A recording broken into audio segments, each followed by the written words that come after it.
Okay, let's start by sucking out the fluid from the reservoir using a syringe. Oh my god, would you look at that? See how black that is? Good thing we're changing it now. Woo-wee! Completely black.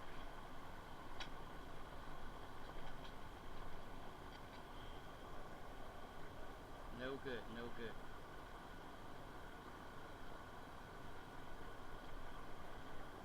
Lubricate this pump. Okay, let's go over here. Oops.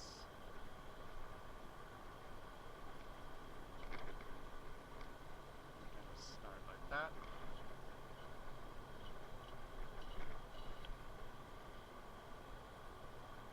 This is completely black. Screwed. Suck out as much as we can and then disconnect the hose.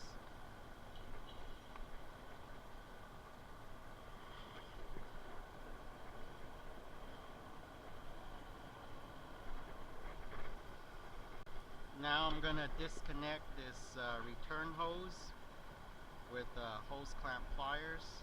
You can use any pliers really. And plug this port so I can start draining the fluid. Pouring new fluid in without this draining out.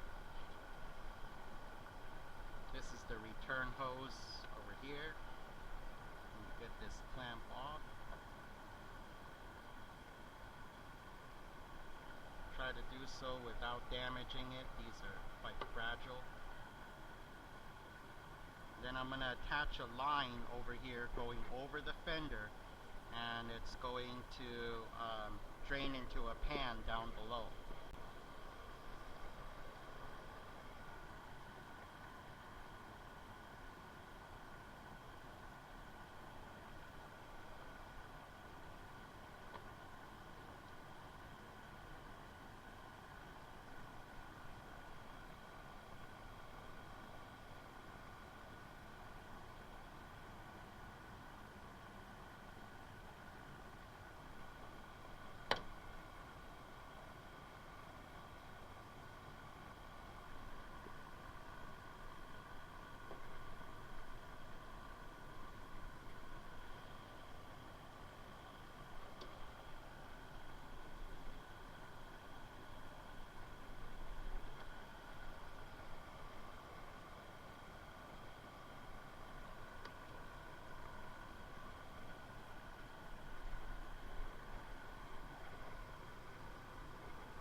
I've got brand new Valvoline Dexmerk fluid here. I'm going to be using this Dexmerc today.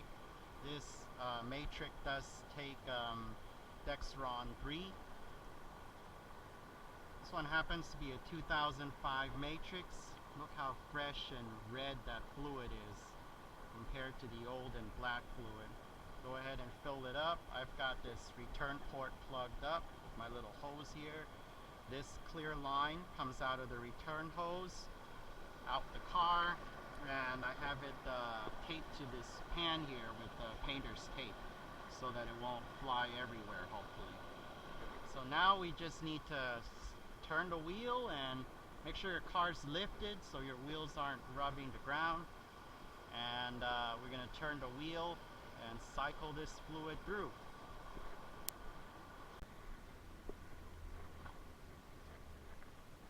Alright, let's turn the key to the on position. Don't start it, and just turn the wheel. You should get the fluid starting to move into the pan. Let's go and check.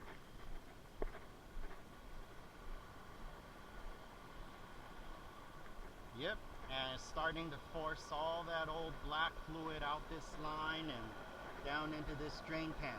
So we just keep doing that, adding more fluid till it's red.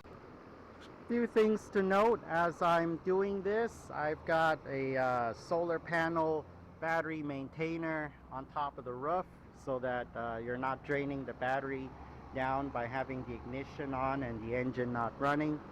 I have a big fan here to blow any fumes out of the way because transmission fluid does cause nausea. You don't want to breathe it too much. And I'm constantly monitoring the fluid here and adding more as necessary. So you can go all the way to the bottom, just don't let the pump suck air. So it turns out my solar maintainer isn't quite enough to keep the car with the ignition on and engine not running. It's really meant for like just charging your phone or running the ECU, the computer or something. This battery is a couple years old, so it's not as strong anymore. I think it still works okay, it's just getting a little weaker. And I've got my Schumacher battery charger running 10 amps to the battery, charging it while I do this power steering flush, and that way the battery won't drain too quickly at least. So I have been turning the wheel, then shutting off the ignition to let the battery charge back up and pushing that old fluid out. Been doing this a while, all the while topping off the fluid in the reservoir. And now when I check with paper towel, I see that the fluid is starting to lighten up. So probably I need about half of this jug should get it pretty clean. And then all we have to do is burp the air bubbles. See, when I use a white paper towel, that's how you check. It's starting to become purple now rather than all black, but still got a ways to go. Okay, finally the fluid is nice and clean and red. It's right at the cold mark, so as it warms up the fluid will expand and get too hot. No noise from the pump, that means fluid level is good. Flushed out like a pan full of fluid and about more than a half jug in this Dexmerc by Valvoline. So let's get a paper towel, do a quick check of the color in the fluid. So wipe this off, dip it in, and look at that, nice and red. That's what you want.